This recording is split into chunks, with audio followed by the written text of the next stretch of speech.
Voilà, on se retrouve sur l'antenne d'IDFM, sur le 98 de la bande FM, toujours avec Gérard Thuillier.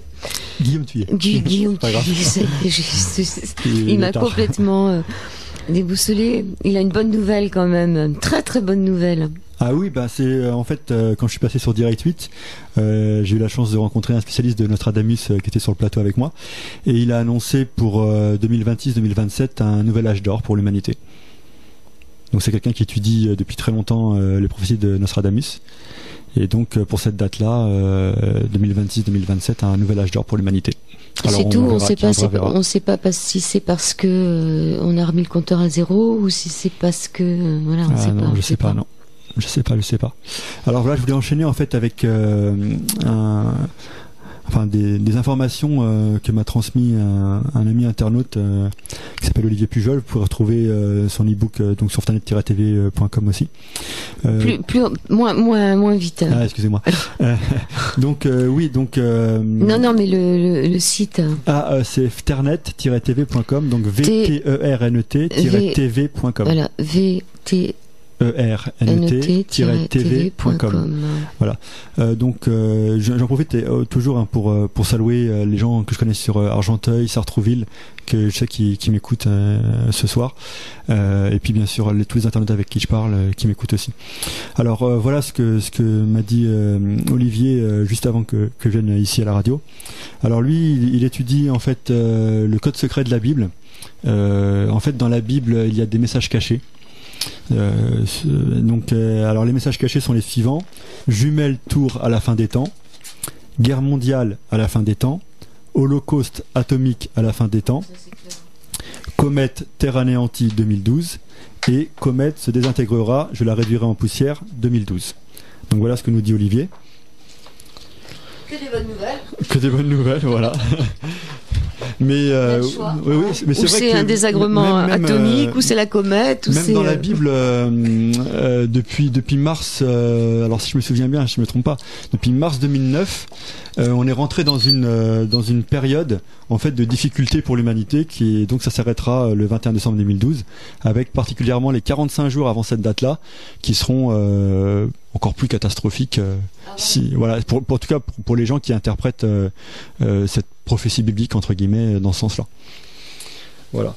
Alors j'ai encore bien sûr plein de scoops pour tous ceux qui nous écoutent. Donc on a parlé du Webbot, de Terence McKenna. Peut-être un petit peu on peut parler donc du calendrier Maya. Alors chez les Mayas en fait il y a ce qu'ils appellent le Hunabku. C'est le dieu qui a créé les Mayas et qui refait le monde après chaque déluge. Donc ça c'est là on parle de mythologie Maya. Alors le Hunabku est le dieu qui a créé les Mayas. Il refait le monde après chaque déluge. Alors suivant les Mayas en fait on a déjà eu 3 mondes avant le nôtre. Alors le premier monde fut habité par des nains constructeurs de cités. Le deuxième monde fut habité par ce qu'ils appellent les Zolab, donc c'est les transgresseurs. Hein. Et le troisième monde est habité par les Mayas. Voilà, donc là on va arriver encore dans un nouveau monde après le 21 décembre 2012. Alors espérons bien sûr qu'il soit meilleur que les précédents. Alors les Mayas en fait ont vraiment eu leur âge d'or entre le 3e et le 10e siècle. Et ensuite ils ont connu une décadence jusqu'au 16e siècle, l'arrivée des conquistadors. Donc en particulier avec Cortés en 1519. Et donc ils ont un calendrier qui s'appelle le Compte-Long, qui est basé sur les cycles de Vénus. Et il dure à peu près 5125 ans. Et en l'occurrence, le 21 décembre 2012, on arriverait à la fin de ce calendrier et on repartirait sur un nouveau cycle. Voilà. Alors moi j'ai cherché un petit peu là-dessus et en fait apparemment ce qui se passerait le 21 décembre 2012 à l'heure de l'Amérique centrale, c'est que en fait Vénus va disparaître de l'horizon occidental et à l'est on va voir apparaître les Pléiades. Voilà, alors je suis pas sûr à 100% de cette information. Donc un alignement de planètes quand même. Hein. Alors oui, j'ai étudié ce sujet-là aussi. Alors le 21 décembre 2012, d'après un outil en ligne de la NASA que j'ai utilisé, donc il n'y aura pas un alignement total des planètes, mais simplement 3 planètes qui seront alignées. Donc faut vraiment pas s'inquiéter. C'est pas parce qu'il y a des planètes qui s'alignent que c'est dangereux pour nous.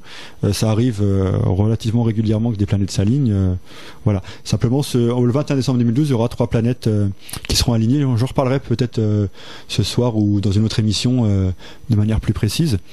Alors pour en terminer sur le calendrier Maya, en fait le Compte-Long et est composé de 13 périodes, ça s'appelle Baktun en maya, et chaque période c'est 394 ans.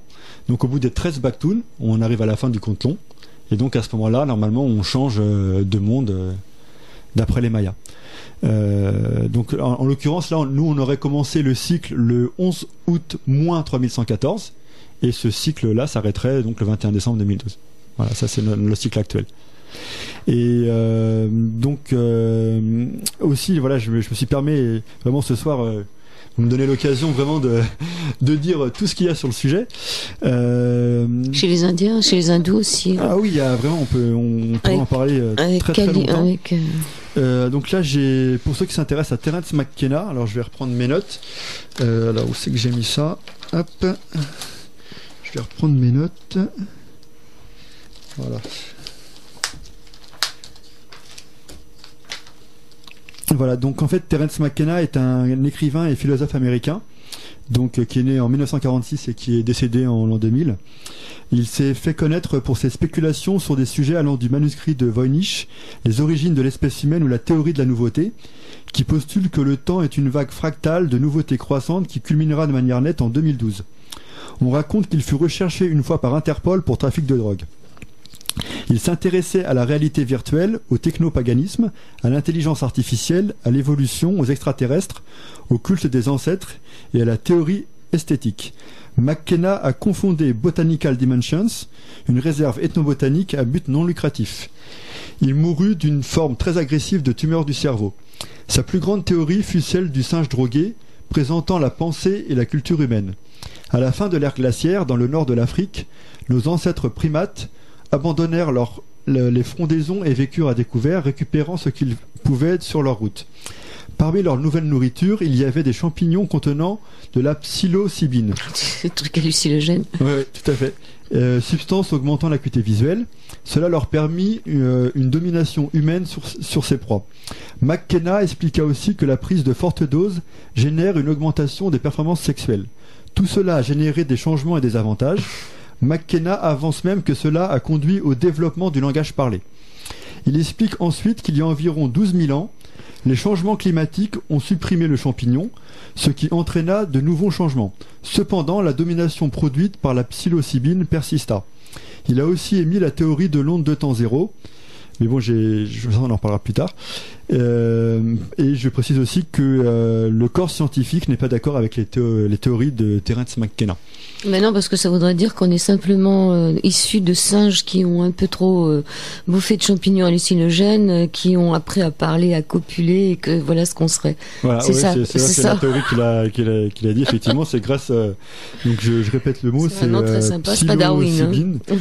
Psilocybine, et donc les singes auraient absorbé cette substance. Et c'est de là qu'on viendrait. Hein. Voilà, donc ça aurait amélioré notre acuité visuelle, et donc on aurait pris une ascendance sur les autres animaux, et donc par la suite on aurait pris effectivement l'ascendance sur toute la planète. Alors donc Terence McKenna, lui... Mais lui il est mort de ça, hein. Il avait fumé un peu trop. Oui, il est mort d'une tumeur du cerveau, et comme je vous l'ai dit, il a été recherché par Interpol pour trafic de drogue. Donc voilà. donc voilà, il avait écrit donc un livre en 1983 qui s'appelle The Invisible Landscape, qu'il a révisé en 1993. Pour les gens qui s'intéressent, vous tapez Time Wave Zero sur internet. C'est un graphique basé sur le I Ching, le livre des prophéties chinois, et la fin de son graphique tombe le 21 décembre 2012.